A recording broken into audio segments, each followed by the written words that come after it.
મિત્રો તો અહીંયા છે એ આપણે સૂરમાના લાડવા બનાવવાના છે તો એની માટે તળાવવાનું કામકાજ હાલો મિત્રો લાડવા વાળાનું કામકાજ શરૂ છે અમારે સ્પેશિયલ મારા કાકાના હાથના પ્રસાદ ખાવા આવ્યા બધા મિત્રો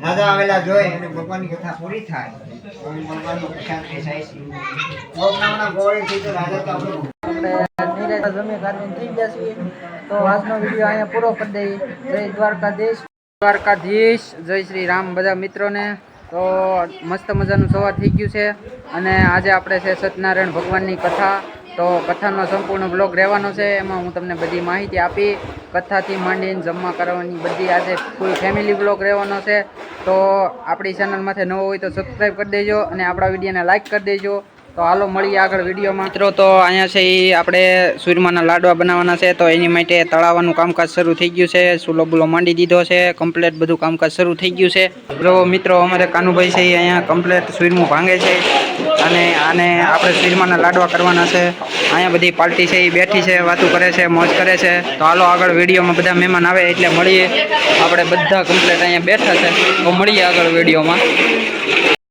હાલો મિત્રો લાડવા વાળાનું કામકાજ શરૂ છે અમારે સ્પેશિયલ મારા કાકાના હાથના ઘરની બનાવટ લાડવા બને છે કામકાજ શરૂ છે તો વિડીયોમાં આપણે કથા 2 વાગે શરૂ કરવાની છે તો બની રહેજો સંપૂર્ણ માહિતી તમને દેવાની છે તો આજના વિડીયોમાં મજા આવવાની છે તો હાલો મળીએ આગળ વિડીયોમાં તો મિત્રો ફાઇનલી છે કથાનું કામકાજ શરૂ થયું છે બધા થોડા ઘણા મહેમાનો આવ્યા છે દાદા અહીંયા આવી ગયા છે અમારે તુલસીબેન કપડાં બકડા પહેરીને કમ્પ્લીટ થઈ ગઈ છે દાદા અહીંયા બેઠા બેઠા પૂજાની વિધિ કરે છે બધી કથાની એવો બધા મિત્રો અમારે ભેગા થાય છે ધીરે ધીરે હાલો આગળ વિડીયોમાં મળીએ તો વિડીયોમાં બની રહેજો હાલો મિત્રો આપણે પૂજાનું કામકાજ શરૂ કરી દીધું છે દાદા એની બધી વિધિ કરાવે છે ત્યાં સુધી અમે બધા મિત્રો ભેગા થઈને પોતાની વાતો ફૂટવાડી દે એટલે દાદા એનું કામકાજ શરૂ કરી નાખે તો અમે બધા મિત્રો સાથે મળીને બેસી ગયા છીએ તો હાલો આગળ કથામાં મળીએ તો મિત્રો પૂજાનું કામકાજ કથાનું જે છે એ શરૂ હતું તો એમાં આપણે વરસાદ મેઘરાજાની એન્ટ્રી થઈ ગઈ છે તો ફૂલ વરસાદ પડે છે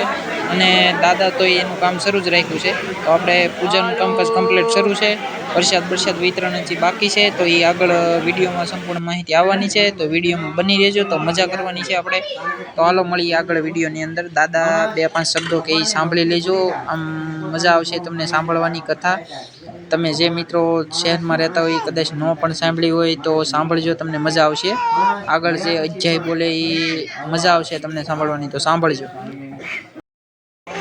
પ્રસાદ ખાવા આવ્યા બધા મિત્રો તો મિત્રો ફાઇનલી આપણે કથાનું કામકાજ છે એ અડધે પહોંચી ગયું છે એટલે આપણે પ્રસાદનું કામકાજ શરૂ કરી દીધું છે અમારા બધા મિત્રો બેઠા છે કથા ભગવાનની સાંભળવા માટે તો તમે પણ સાંભળો અને વિડીયોમાં બની રહો એવી મારી તમને બધાને વિનંતી અને વિડીયો એક પસંદ આવે તો લાઈક કરી દેજો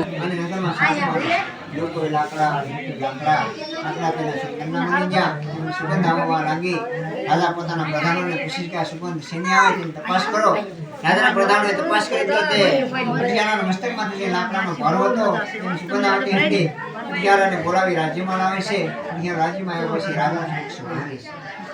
રાજા સમક્ષ ઉભો પટિયાળો થરથર ધ્રુજે છે તે મનમાં તેને બીક ઉત્પન્ન થાય છે કે આજે રાજા મને મૃત્યુનો દંડ આપશે અને જંગલમાંથી ઉપાય લાકડા કાપું છું તેની સોળે કરું છું માટે પણ રાજા તો બહુ ધીર્યવાન હતા ભગવાનની માયા હતી રાજા પૂછે છે પ્રભુ હું નિર્જન વિસ્તાર છે જ્યાં મહા એવા પ્રાણીઓ રહે છે જ્યાં સિંહ વરુ આંટી પ્રાણીઓ રહે છે ત્યાંથી લાકડા કાપું છું દરબાર સલામનો બેસીને ભગવાન ની માયા બધી હતી રાજા તેને કહે છે કે તમારે કેટલા પૈસા આવે ત્યારે કઠિયારા અમુક તેને પૈસા કહે છે રાજા તેને 5 મિનિટ કિંમત આપી કઠિયારો પસંદ થયો તેને પૈસા લીધા નગરમાં ગયો જ્યાંથી તેને સારા પકેલા કેરા ખાંડ લીધું મનુષ્યની ધર્મમાં ભગવાન તેને સત્ય પુરુષે લઈ જાય છે અને તેની બધી મનોકામના પૂર્ણ કરે છે આમ શ્રી કથપુરાણ એવા મને સત્યનારાયણ ભગવાનનો બીજો અધ્યાય બોલો સત્યનારાયણ દેવની જય અધ્યાયતીજો સુખીવાસઃ સુતનામના પાણી દેવાના જલાશી ઋષિમુનિઓ એમણે ભગવાનની તેજી કથા બુદ્ધિમાંથી કરી તેની કથા તમને કહું છું મને તમે સાવધાન થઈને સાંભળો આવ્યા એટલે કીધું કે હે રાજન કે જે ખાના જે મહાદેવને પૂરેલા છે તે તું સુધારતું છે તારા સર્વનો વિનાશ કરે. સ્વાર્થી રાજા સભા ભરી અને પોતાના મંત્રીઓને સપનાની વાત કરે છે. સાધુને જમાઈને સુધા કરે છે. રાજાને 6 મહિનાની અવધિઓ વીતી ગઈ હતી એટલે રાજા સાધુને જમાઈના કપડા મેલા થઈ ગયા, માલ દાઢી વધી ગયા હતા, ભિખારી જેવા મને લાગતા હતા અને મને સાધુ અને જમાઈ રાજાની સમક્ષ હાથ જોડી ઉભા છે. રાજા તેને સપનામાંથી વાત કરે છે અને તેને છૂટા કરે છે. એને ઘણું બધું ધન આપે છે, નવા કપડા આપે છે અને કહે છે કે આવો તમને દેવ બધું દુઃખ થયેલું છે, હવે તમે તમારા ઘરે જઈ શકો છો. આવો સાધુને જમાઈને રાજાએ આજ્ઞા પર સાધુને જમાઈ હાથ જોડી વિનંતી કરી અને નવા કપડાઓ પહેર્યા, અલંકારો કર્યા, વાળ દાઢી કરાવી પોતાના દેશમાં માટે રવાના થાય છે. આવી સાધુને જમાઈ પોતાની મંગળી યાત્રા શરૂ કરે છે. આ મિતિશ્રી કંદપુરાણ એવંને સત્યનારાયણ ભગવાનનો ત્રીજો અધ્યાય બોલો સત્યનારાયણ દેવની જય. પોતાની ગાયોને વડલાના સાયડામાં બેસાડી ભગવાનની કથા કરી છે. ગોપ નામના ગોળે તો ભગવાનની કથા વારંવાર કરતા હતા, પણ આજે તો રાજા ત્યાં આવે છે. રાજા આવેલા જોઈ અને ભગવાનની કથા પૂરી થાય ભગવાનનો પ્રસાદ બેસાય છે. ગોપ નામના ગોળેથી તો રાજા તો આપણો ભગવાન કહેવાય. પ્રસાદ પહેલા દેવો પડે પછી આપણે ખાઈએ. આ મનનો વિચાર કરી બોલે પ્રસાદ લીધો અને રાજાને આપવા માટે જાય છે. રાજાએ તો મદિરા પાન કર્યું એટલે કે જે માનવસ્થામાં હોવાથી રાજા હાથમાં પ્રસાદ લીધો અને ભાગ લીધો. એ પ્રસાદ પૃથ્વીમાં છે પડ્યો એમાં રાજાના ઘોડાએ પગ દીધો. ભગવાન થયો. ભગવાનને જે પર કલિયુગનો માણસ વારે વારે આવે ભૂલ કરે છે અને વારે વારે આવે નર્મદાને માનવ ભૂલ કરે છે, પણ આ માણસ તો માણસ છે. ભગવાન છે એ ભગવાને તેના 100 પુત્રો હતા જે પુસ્તક કરી દીધા અને જેનું રાજ્ય હતું તે બાજુના રાજાઓ છીનવી લીધું. રાજા માનમાં આવ્યા, રાજા મનમાં વિચાર કરે રાજા બુદ્ધિમાન હોય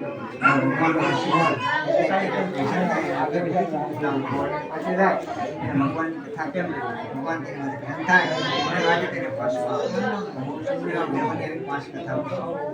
જો કોઈ મનુષ્ય બંધનમાં પડેલો હોય ભગવાનની કથા કરે ભગવાન કેટલો આપે છે.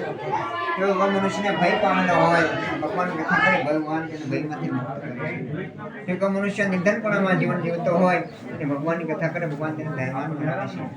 મહર્ષિમુનિઓ જેમણે જેમણે ભગવાનની કથા કરી તેના બીજામાં ક્યાં ક્યાં થયા અને શેના થયા તેની કથા તમને કહું છું. માટે તમે સાવધાન થઈને સાંભળો. સતનામના મધ્યમાં કાશીપુરીમાં સતન નામનો જે બ્રાહ્મણ હતો જે સત્યનારાયણ ભગવાન વ્રત કરવાથી તે પોરબંદરમાં સુદામા નામના બ્રાહ્મણ થાય છે. ભગવાન કૃષ્ણના સખા બની ભગવાનની ભક્તિ કરીને મોક્ષને પામે છે. લાકડા વેચનારો જે ભીલ જાતિનો પઠિયારો હતો તે અયોધ્યામાં કેવળ નામના ભીલ થાય છે. જ્યારે રામચંદ્ર ભગવાન સીતાજી લક્ષ્મી મહારાજ વનમાં જતા હતા ત્યારે તેના પગ ધોઈ નૌકામાં બેસાડી નદીને પાર કરી મોક્ષ પામે છે. ત્યારે ઉકામ નામના જે રાજા હતા તે સત્યનારાયણ ભગવાન વ્રત કરવાથી તે અયોધ્યાના રાજા દશરથ થાય છે. તેને ત્યાં 4 પુત્ર થાય છે. રામચંદ્ર ભગવાન જેવા પુત્ર પામી ભગવાનની ભક્તિ કરીને મોક્ષ પામે છે. જ્યારે ધર્મપુષ્ય સાધુ નામનો જે વાણિયો હતો તે સત્યનારાયણ ભગવાન વ્રત કરવાથી તે મધર નામનો રાજા થાય છે. તે રાજા આ સમયમાં પણ એ દાનેશ્વર થાય છે. તે બધાને દાન પુણ્ય કરે છે. ભગવાને તેની શિક્ષા કરવાને ધારેલું છે. બ્રાહ્મણ પરમપરા મોકલે છે. રાજાના રાજ્યમાં આવીને ભિક્ષાંત નહીં ભૌતિક ઉભારી છે. રાજાએ બ્રાહ્મણને આવતા જોઈ અને મોરદમ નામના રાજા બહુ પ્રસન્ન. મિત્રો જમી કાઢીને બધો ડાયરો કમ્પ્લીટ બેસી ગયો. આપણે નિરાંતે જમી કાઢીને થઈ ગયા છીએ.